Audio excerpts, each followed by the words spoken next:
कल्पना कीजिए उस नन्ही सी चिंगारी की जो सर्दियों में कुंडी छूने पर आपके हाथों को झकझोर देती है, या बालों पर गुब्बारा रगड़कर उन्हें गुरुत्वाकर्षण के खिलाफ खड़ा कर देने वाला वो बचपन का जादू। यहाँ तक कि बादलों के बीच कौंधती बिजली की वो भयानक चमक भी इसी कहानी का हिस्सा है। पहली नजर में ये घटनाएं अलग लग सकती हैं, लेकिन इन सबके पीछे एक ही मूल कारण है, विद्युत आवेश, इलेक्ट्रिक चार्ज। ये पदार्थ का वो अदृश्य गुण है जो ठीक द्रव्यमान की तरह काम करता है। जहां द्रव्यमान केवल खिंचाव पैदा करता है, वहीं चार्ज पदार्थों के बीच आकर्षण और प्रतिकर्षण दोनों पैदा कर सकता है। लेजर प्रिंटर से लेकर वान डे ग्राफ जनरेटर तक, यह अदृश्य चार्ज ही हर जगह सक्रिय भूमिका निभाता है। इलेक्ट्रिक चार्ज को समझने से पहले ये जान लेते हैं यह विचार आया कहां से। लगभग 600 ईसा पूर्व, जब ग्रीक दार्शनिक थेल्स ने देखा कि एम्बर को फर से रगड़ने पर वो हल्की वस्तुओं जैसे पंख, छोटे कागज के टुकड़े को आकर्षित करता है।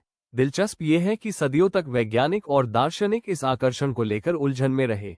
वे इसे चुंबकत्व यानी मैग्नेटिज्म का ही एक रूप मानते थे। उन्हें लगता था कि एम्बर लॉडस्टोन यानी चुंबक की तरह से काम करता है।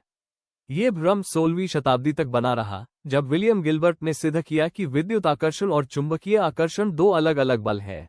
उनकी रचना डी मैग्नेटे ने इलेक्ट्रिसिटी शब्द को जन्म दिया और विज्ञान की दिशा बदल दी। विलियम गिलबर्ट ने बिजली और चुंबकत्व को अलग अलग बल साबित किया था, लेकिन इलेक्ट्रिसिटी का रहस्य अब भी पूरी तरह अनसुलझा था।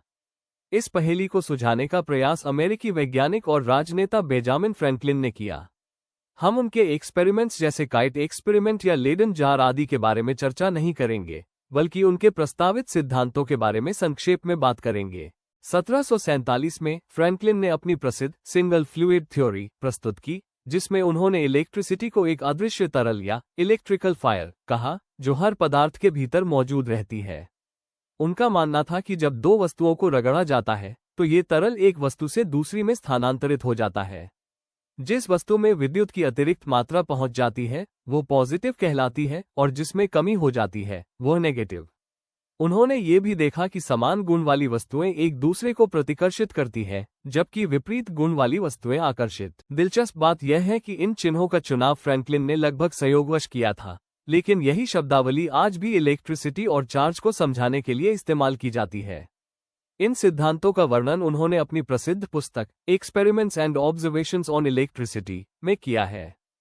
लेकिन अब सवाल यह उठता है कि वह अदृश्य तरल या इलेक्ट्रिकल फायर वास्तव में किस चीज का संकेत था? इसका जवाब हमें लगभग 150 साल बाद मिला, जब हमने एटॉमिक स्ट्रक्चर की गहराई को समझा। आइए देखें, एटम आखिर है क्या? दुनिया में हर मैटर एटम से बना है, जो कि नॉर्मली न्यूट्रल होते हैं। हर एटम के अंदर एक बहुत ही छोटा लेकिन भारी हिस्सा होता है जिसे हम न्यूक्लियस कहते हैं। यह न्यूक्लियस प्रोटॉन्स और न्यूट्रॉन्स से मिलकर बना होता है। प्रोटॉन्स पर पॉजिटिव चार्ज होता है। किसी भी एलिमेंट के एटम में कितने प्रोटॉन है, वही उसका एटॉमिक नंबर कहलाता है। न्यूट्रॉन्स पूरी तरह न्यूट्रल होते हैं, यानी इन पर कोई चार्ज नहीं होता। न्यूक्लियस के चारों ओर इलेक्ट्रॉन्स चक्कर लगाते हैं। इनकी संख्या प्रोटॉन्स के बिल्कुल बराबर होती है, और इन पर नेगेटिव चार्ज होता है। प्लस और माइनस चार्ज की संख्या बराबर होने की वजह से एटम इलेक्ट्रिकली न्यूट्रल होता है। प्रोटॉन के चार्ज को प्लस ई और इलेक्ट्रॉन के चार्ज को माइनस ई कहा जाता है। ई को फंडामेंटल यूनिट ऑफ चार्ज कहते हैं। प्रोटॉन्स न्यूक्लियस के अंदर मजबूती से बंधे होते हैं, जबकि इलेक्ट्रॉन्स सबसे बाहरी हिस्से में चक्कर लगाते हैं। यही वजह है कि जब हम दो वस्तुओं को आपस में रगड़ते हैं, तो केवल इलेक्ट्रॉन्स ही एक वस्तु से निकलकर दूसरी में ट्रांसफर होते हैं। जिस वस्तु में इलेक्ट्रॉन्स ज्यादा हो जाते हैं, उस पर नेगेटिव चार्ज आ जाता है, और जिसमें इलेक्ट्रॉन्स की कमी होती है, उस पर पॉजिटिव चार्ज। बस इसी चार्ज के असंतुलन इम्बैलेंस को हम स्टैटिक इलेक्ट्रिसिटी के रूप में देखते हैं। उदाहरण के लिए, जब आप गुब्बारे को बालों पर रगड़ते हैं, तो इलेक्ट्रॉन्स बालों से निकलकर गुब्बारे पर चले जाते हैं। नतीजा, गुब्बारे पर नेगेटिव चार्ज आ जाता है और बालों पर पॉजिटिव। चूंकि ये दोनों अपोजिट चार्जेस हैं, इसलिए ये एक दूसरे को अट्रैक्ट करते हैं और आपके बाल गुब्बारे की तरफ खींचकर सीधे खड़े हो जाते हैं। तो असल में जिसे फ्रैंकलिन इलेक्ट्रिकल फायर समझ रहे थे, वो कुछ और नहीं बल्कि यही इलेक्ट्रॉन्स थे। सरल शब्दों में कहें तो चार्ज की डेफिनेशन यही है, इलेक्ट्रॉन्स की कमी या अधिकता ही किसी पदार्थ या एटम पर इलेक्ट्रिक चार्ज पैदा करती है। मान लीजिए, बालों से गुब्बारे को रगड़ने पर 10 इलेक्ट्रॉन्स बालों से निकलकर गुब्बारे पर चले गए। अब चूंकि गुब्बारे के पास 10 इलेक्ट्रॉन ज्यादा आ गए हैं, तो गुब्बारे पर चार्ज होगा -10e 10e, और बालों ने 10 इलेक्ट्रॉन खो दिए हैं तो उन पर चार्ज होगा +10e। इसीलिए किसी भी वस्तु पर कुल चार्ज, टोटल चार्ज, को हम एक सरल फॉर्मूले Q is equal to NE से लिख सकते हैं। यहाँ Q का मतलब है टोटल चार्ज, N ट्रांसफर हुए इलेक्ट्रॉन्स की संख्या है, जैसे हमारे उदाहरण में ये संख्या 10 है। इसका मतलब ये है कि चार्ज कोई नई चीज नहीं है जिसे क्रिएट किया जा सके, बल्कि सिर्फ इलेक्ट्रॉन शिफ्ट होते हैं। यही वह अदृश्य शक्ति है जिसने प्राचीन ग्रीस में एम्बर की तरफ हल्के पंखों को खींचा था। दिलचस्प बात यह है कि इलेक्ट्रिक शब्द ग्रीक शब्द इलेक्ट्रॉन से आया है, जिसका अर्थ ही एम्बर होता है। लेकिन अगर सारा खेल इलेक्ट्रॉन्स का ही है तो इन्हें नेगेटिव चार्ज क्यों दिया गया? इन्हें पॉजिटिव चार्ज भी तो दिया जा सकता था। आइए इसका कारण जानते हैं। इलेक्ट्रॉन को नेगेटिव कहना कोई साइंटिफिक नियम नहीं है। दरअसल बेंजामिन फ्रैंकलिन ने इलेक्ट्रिसिटी को एक इनविजिबल फ्लूइड की तरह माना था, जो हमेशा अधिकता से कमी की ओर बहती है। उन्होंने फर से रगड़ने पर एम्बर में पैदा होने वाली इलेक्ट्रिसिटी को नेगेटिव नाम दिया। उस समय एज अ कन्वेंशन उन्होंने ये तय किया कि जहां ये फ्लूइड ज्यादा है वह पॉजिटिव है और जहां कमी है वह नेगेटिव। लेकिन जब बाद में इलेक्ट्रॉन की खोज हुई तो ये पाया गया कि इलेक्ट्रॉन्स तो फ्रैंकलिन द्वारा तय की गई दिशा के बिल्कुल विपरीत दिशा में जा रहे हैं। तब तक पूरी दुनिया फ्रैंकलिन के प्लस और माइनस शब्दों को एक स्टैंडर्ड मान चुकी थी, इसलिए इसे बदला नहीं गया। इसके बजाय इलेक्ट्रॉन्स को ही नेगेटिव चार्ज दे दिया गया। यह महज एक साइन कन्वेंशन है। अगर फ्रैंकलिन ने उस दिन चिन्हों को उल्टा चुना होता तो आज हम इलेक्ट्रॉन को पॉजिटिव और प्रोटॉन को नेगेटिव कह रहे होते।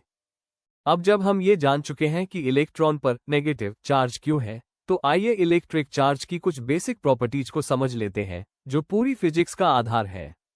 पहली प्रॉपर्टी यह है कि दो एक जैसे चार्ज हमेशा एक दूसरे को रिपेल यानी दूर धकेलते हैं, लेकिन ऑपोजिट चार्जेस हमेशा एक दूसरे को अट्रैक्ट करते हैं। दूसरी अहम बात यह है कि चार्ज हमेशा कंसर्व रहता है।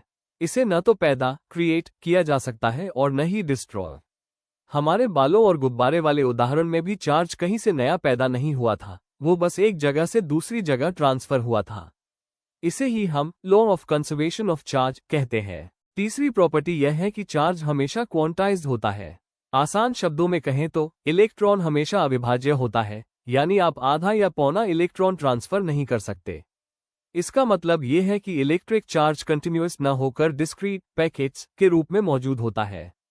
जैसे सीढ़ियों पर आप या तो पहले पायदान पर हो सकते हैं या दूसरे पर, बीच में कहीं नहीं। इसलिए किसी भी बॉडी पर कुल चार्ज को हम Q is equal plus minus NE से लिख सकते हैं, जहां N हमेशा एक इंटीजर होता है। प्लस साइन का मतलब है कि बॉडी ने इलेक्ट्रॉन खो दिए हैं और माइनस साइन का मतलब है कि बॉडी ने इलेक्ट्रॉन हासिल किए हैं। आइए अब अपने उसी शुरुआती उदाहरण पर वापस चलते हैं और उस नन्ही सी चिंगारी के पीछे का असली सच जानते हैं, जिसे हम सबने कभी न कभी महसूस किया है। सर्दियों के दिनों में जब आप कालीन पर चलते हैं, अपने पैरों को घसीटते हैं या रगड़ते हैं और फिर अचानक दरवाजे के किसी मेटल नॉब या कुंडी को छूते हैं, तो एक हल्का सा शॉक लगता है।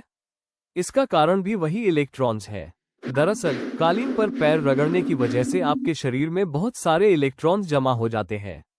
जैसे ही आप नॉब को छूते हैं, वे सारे इलेक्ट्रॉन्स एक साथ एक झटके से आपके शरीर से बाहर निकलकर नॉब में चले जाते हैं। इसे ही स्टैटिक डिस्चार्ज कहते हैं। आपकी उंगली से नॉब तक हजारों इलेक्ट्रॉनों की यह अचानक और तीव्र गति ही वह नन्ही चिंगारी और झटका है जिसे आप महसूस करते हैं। क्या आसमान में कड़कने वाली बिजली के पीछे भी यही साइंस है, या उसका कारण कुछ और है? यह आप हमें नीचे कमेंट्स में जरूर बताएं। अगले वीडियो में हम चार्ज के बारे में और गहराई से जानेंगे और देखेंगे कि ये चार्जेस एक दूसरे पर कितना जोर लगाते हैं। तो बने रहिए हमारे साथ। इस वीडियो को लाइक करें और चैनल को सब्सक्राइब जरूर करें ताकि आप अगला लेसन मिस न करें।